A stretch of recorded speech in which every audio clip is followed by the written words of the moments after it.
Hello, welcome to Gardener's World. As we come into October, I always really look forward to my favourite harvest of all, which are quinces. And I'm just testing to see if they're ripe, because they do tend to drop into the water. But just by putting my finger on it and levering up, you then get this lovely, downy fruit. And quinces are the most fragrant of all fruits and add depth and subtlety to any apple dish. You can roast it with meat. They really, really are delicious. This week, Carol goes to North Wales in search of a statuesque wildflower, the Eupatorium. When you examine these flat heads, you find that they're composed of lots of separate florets, and every single one of them is rich in nectar. And we visit a grower in County Down in Northern Ireland, whose passion for daffodils has taken over his life.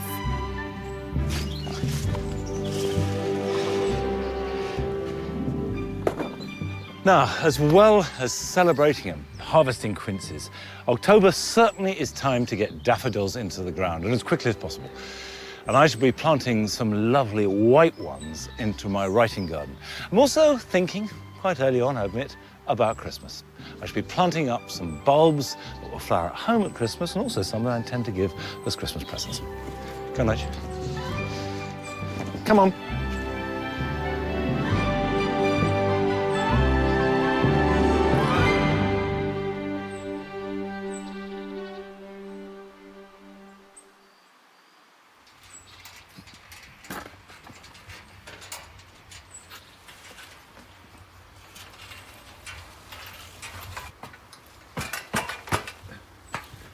Here at Longmeadow, 15 years ago, I planted this orchard.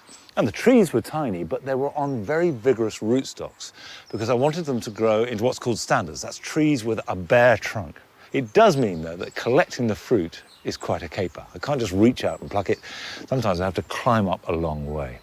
But I like to store as many apples as possible. And when you store an apple, it must be perfect and unblemished.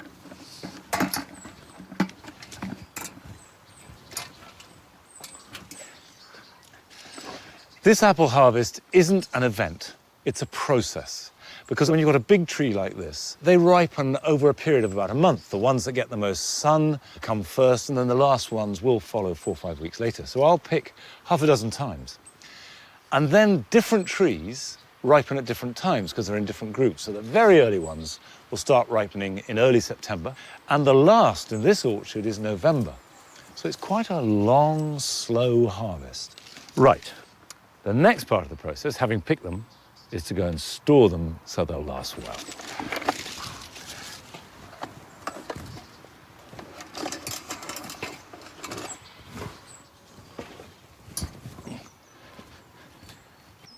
What are you doing?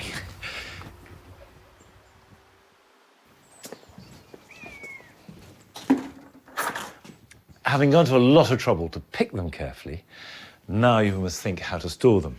Now, for years, we've used this. Actually, it's an old bread rack that a bakery used to use that I think we bought for about a tenner 15 years ago, and have used it for storage ever since, and it does the job really well. What you need is something that is slatted so you can get air around them. And also, the whole point of storing an apple is to keep the moisture, to slow down the drying out rate. So somewhere cool, but not frosty, dark, and reasonably moist. A shed, a cellar, anything like that will be perfect. As you store each one, just check that it's not blemished and put it on a slat like that. And I'm handling them really carefully. It's worth taking trouble because these will store right through till next spring, and actually they'll probably be better around Christmas time than they are now. And the critical thing is they must not touch. There must be a gap between them. Now you can see I've got one here. That's got insect damage on it. I couldn't see it when I picked it, so I won't store that.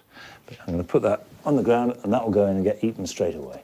And the beauty of this is if you've got enough room, it's really easy to store enough apples to eat them every day, right through till at least the following March. And they always, always taste better than apples that you buy. This is a treat, and you can have a treat every day.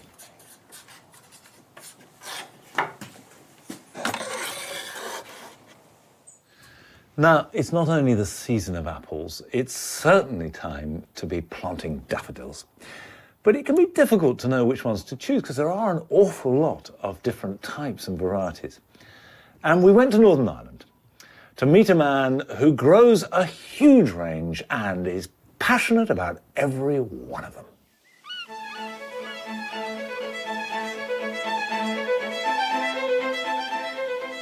I'm a very lucky chap in that I'm doing something I love, and I absolutely adore daffodils and I love breeding them.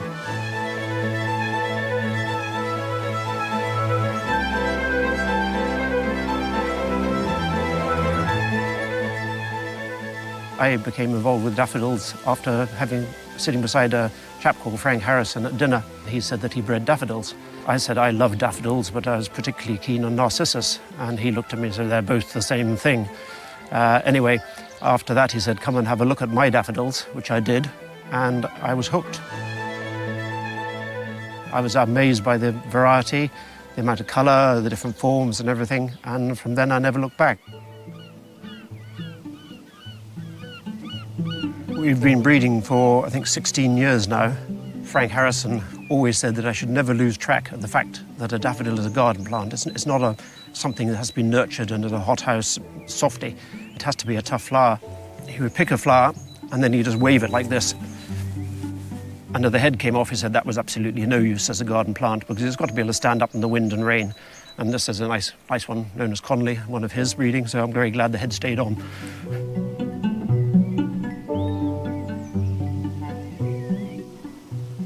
Daffodils, for ease of classification, are listed into divisions. Now, there are 13 divisions, but there are only really 9 that are of import to the average gardener. Division 1 are the large trumpet daffodils, and that's where the trumpet is as long as the petal. Division 2 are the large cup daffodils, so the cup is over a third of the length of the petal. Division 3 are the small cup, where the cup is less than a third of the length of the petal. Division 4 are the doubles. There's a double like a rose almost. The Division 5 is the hybrid of the triandrous species, and it usually hangs its head, bell-like flowers, and often 2 to 3 to the stem. Division 6 is the cyclaminous hybrids. It should have a nice long trumpet, but should also have the petals swept well back. Division 7 are the hybrids of the jonquilla. They have a very sweet and nice scent. Smallish flowers, 2 to 3 to the head. Division 8 are the tizzettas that most people know as paperwhite. They're the ones the Scilly Isles are well known for. Division 9 are the poeticus. Everybody knows the pheasant's eye, Poeticus recurvus.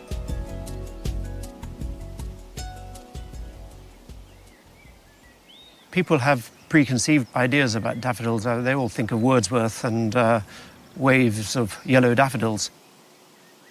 But there are very nice white daffodils. There are very nice pink daffodils. I always say to people, if they look at something and say, ooh, that's not a daffodil, I say, well, look at it. It's a lovely flower, isn't it?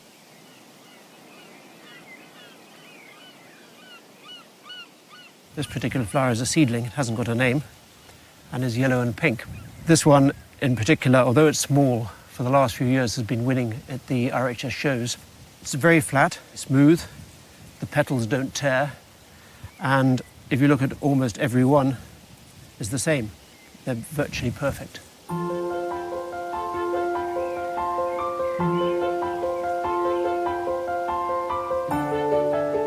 This is the double. It's a variety known as Crackington.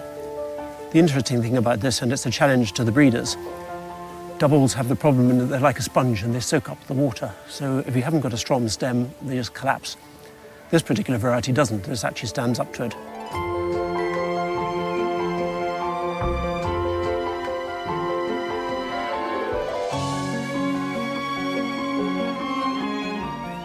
I'm now trying to shrink the plant so you get these lovely daffodils which can fit into pots or into small gardens. I'm also very keen to develop a replacement to tete-a-tete, I think people are beginning to get a bit bored of tete-a-tete, which appears every Christmas. And if I could produce a nice variety which is different to tete-a-tete and have plant breeders' rights on it, I could retire and drive my Rolls Royce around the place.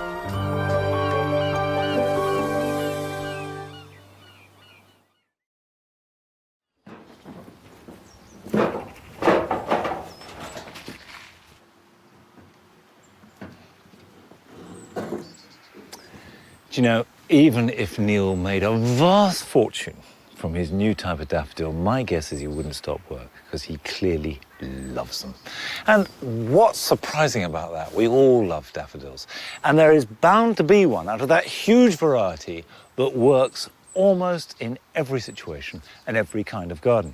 And here in the writing garden, I obviously want to add white flowers. No daffodils planted as yet, so I've chosen a variety called Thalia, which is from group 5, the Triandus group. So it's got an elegant stem, multiple heads, and then fairly small, but really charming white flowers. Now, it doesn't matter what type of daffodil you're going to plant, the technique is much the same. These are going in a border, so the soil is essentially soft. If I was planting into turf, you need to take out a plug, and it's really worth, if you're planting anything more than a handful, buying a bulb planter. And that will take out a plug of soil, you pop the bulb in, and then you put the plug that you've taken out back on top of it, like putting a dowel in a hole. That doesn't really work in a border because the soil is too soft. You can use a long trowel. You can buy bulb planting trowels, and they work fine. That's perfectly good. But actually, what I tend to use in the border is this lovely thing. Now, I don't think you'll be able to buy one. I've certainly never seen it for sale. It's essentially a pointed stick, but actually it is a commercial bulb planter, which I picked up in a sale. And it's just a nice, hefty pointed stick with a bar that you can put your foot on and just press down in the ground, and there's your hole. And the key thing when you're planting permanently in a border is to plant nice and deep. If you've got the bulbs here, you take one out like that. What you want to try and do is have the equivalent of 2 bulbs on top of it below the surface of the soil. So that's one bulb and then another bulb, and that's how deep it wants to go. And that'll do 2 things. 1, the bulb will grow better for it, and 2, because it's in a border, you've got less likelihood of digging it up. When you're planting daffodils into grass, the time-honoured technique is to take a handful of bulbs and just throw them onto the ground and plant them wherever they land. And that tends to look the most natural way of doing it. But of course, you can't really do that in a border. So there are 2 ways of going about it. Either you just put them wherever there's a bare space, which is what I'm doing here. Or if it's an empty border and it's all bare space, you can divide it into squares just by using sticks. Equal-sized squares, and allocate the same number of bulbs to each square, but then don't worry about whether you plant them regularly. Some could be all packed in the middle of the square, some could be around the outside. That doesn't matter. Daffodil bulbs should go on flowering year after year after year. So it's worth treating them well when you plant.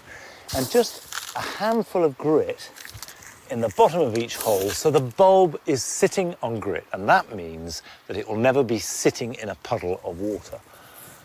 This heavy soil certainly can get very wet. Right. And then the only other thing to bear in mind when you're planting is try and put them the right way up. If in doubt, pointy way up. Roots growing from a flat plate at the bottom, and the flowering stem will come from the sharp end.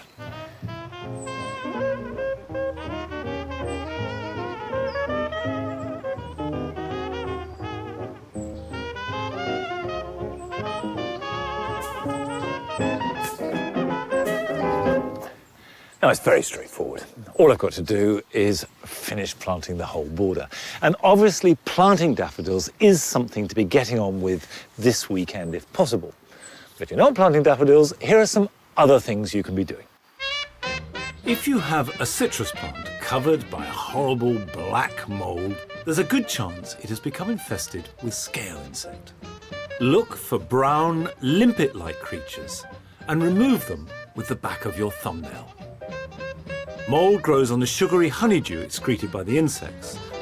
Gently rub this off with some very dilute soapy water.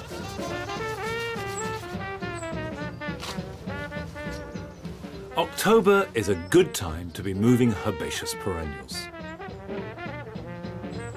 Because the soil is still warm, the roots will have time to establish before winter sets in. To avoid stressing the plant, cut off the foliage before giving it a good drink. As the days get shorter and the nights grow colder, it's worth giving salad crops a bit of extra protection. Either throw a layer of fleece over them or insulate them with a cloche.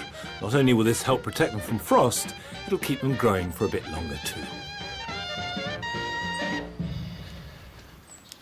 Now, I quite often get letters and envelopes that contain bits of plants. More often than not, have turned to compost by the time they reach me. But I got this the other day, which is really interesting. It's from Mrs. Stainer in Devizes. And Mrs. Stainer says, I wonder if you could tell me what has caused my Gardener's Delight tomato plant to produce the enclosed cluster. And this is the enclosed cluster. It's pretty spectacular. It's a very, very warty, knobbly tomato. Well, I've grown Gardener's Delight this year too, and you can see that they look like this. These are small, round fruit. And I think this, in fact, is not Gardener's Delight. Now, I'm sure you planted it as such, or sowed it as such, but it's quite common to get a rogue seed in a packet. And if you compare your tomato, which you thought was Gardener's Delight, with this one here, which is Costoluto Fiorentino, which is a beefsteak variety, it's much more like this. And you'll see actually this one also has these funny protuberances growing from the base of it. Beefsteak tomatoes are much more likely to suffer from these kind of weird growths. And what causes them is stress. It's a physiological reaction to stress. And it tends to happen on the lower trusses. The fruit is formed in June. And what happens in June and perhaps early July is you get hot days and cold nights. And that's very stressful for a tomato. Or you might get a situation where you overwater or you underwater. And again, that will stress the plant. As it gets bigger and older, those stresses disappear and they're better able to handle it. But I would say I award you the Knobbly Tomato Award of 2013. Now, Carol has been in North Wales this week in search of late flowering colour.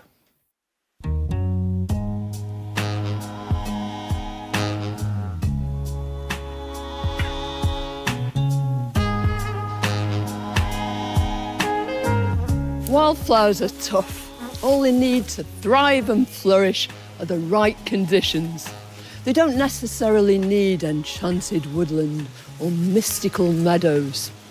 Here in the Greenfield Valley off the North Wales coast, all one particular plant needs to do its thing with great joy are the ruins of an 18th century copper mill.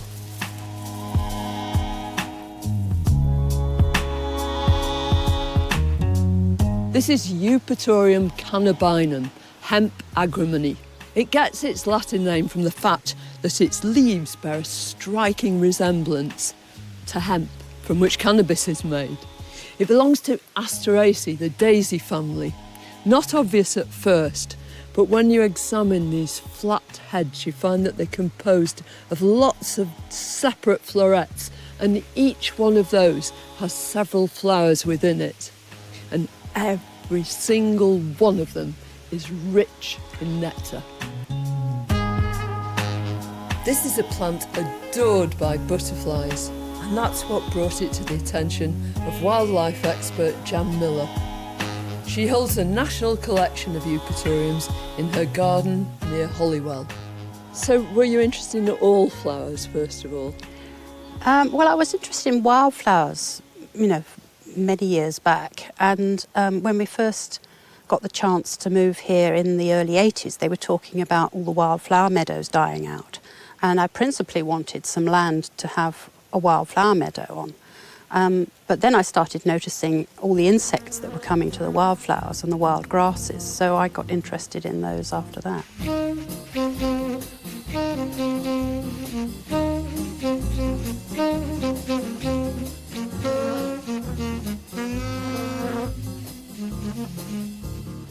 So what is it about Eupatoriums that make them so special for butterflies? It's like the buddleia flower, if you think of it.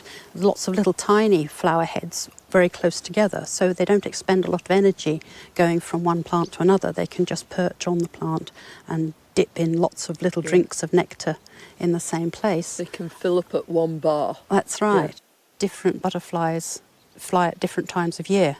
Yeah. They don't all come out all summer. In recent years, we've been having quite mild Novembers, and even then, if it's warm enough, it's above 15 degrees, butterflies can fly, and they need to stock up on nectar. So the Eupatorium is a really useful late flowering plant.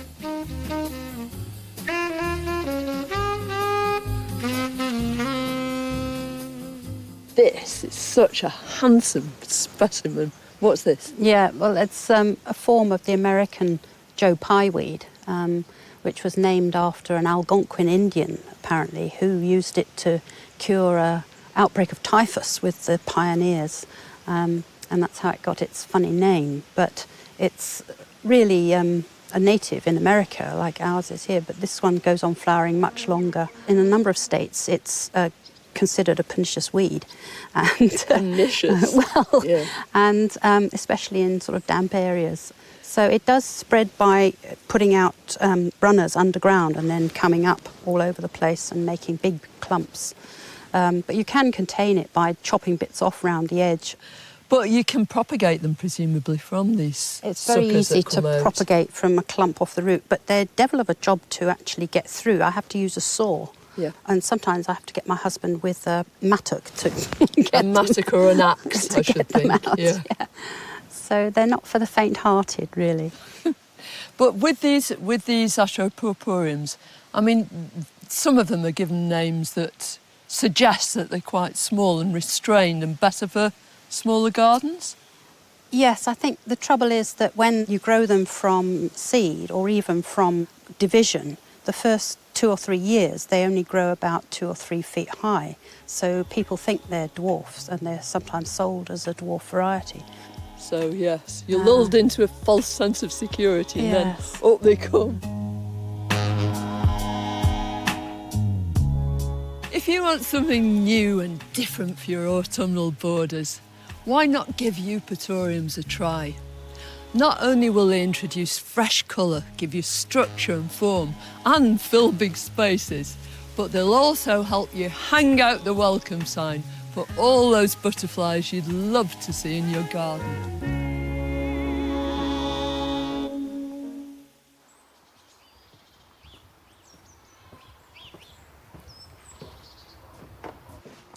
Well, we've seen how Eupatorium can extend the flowering season, but if you really want colour in the middle of the deepest winter, then you need to start planning now and use bulbs. I've got 3 different types here.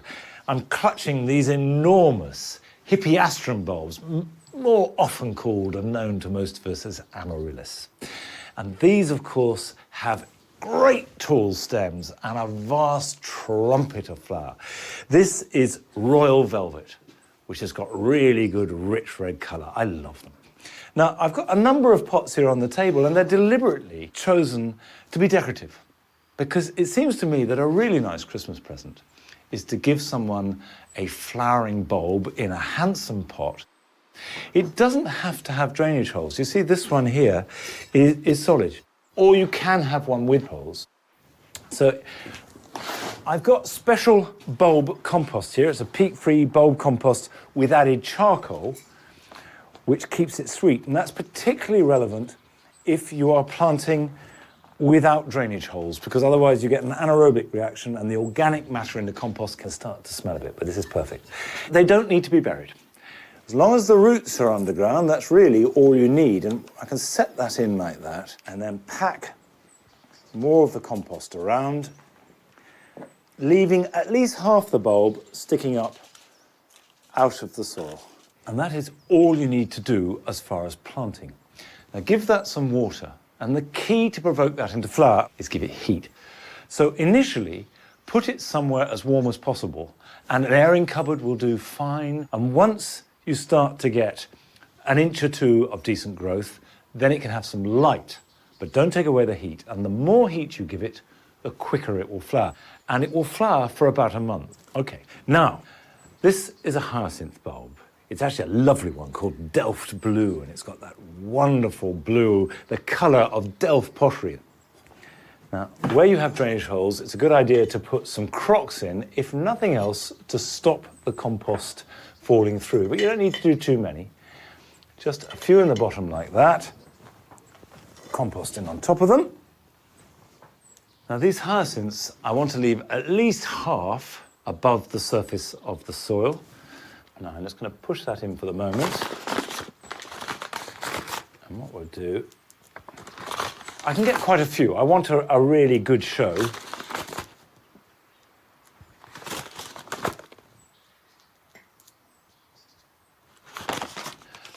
Now, we'll just put some around the bulbs. Now, to trigger those hyacinths into growth, I need to give them some cold, and I need to give them some dark. And what that will do, of course, is make them behave as though they were underground. And that will trigger root growth.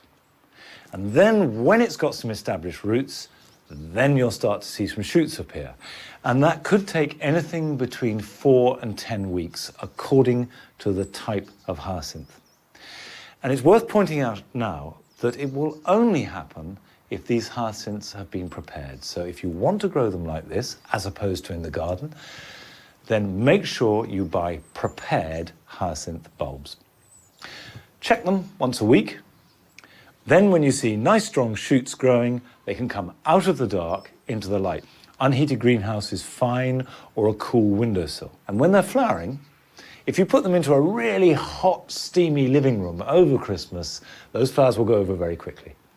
Whereas a nice cool windowsill, they will go on flowering for a surprisingly long time. Okay, and my final bulbs are paper white daffodils. Now these are the Christmas favourites. Fabulous scent, really strong. So plant the bulbs around the outside. Now these can be buried, but you don't need to worry about burying them any particular depth.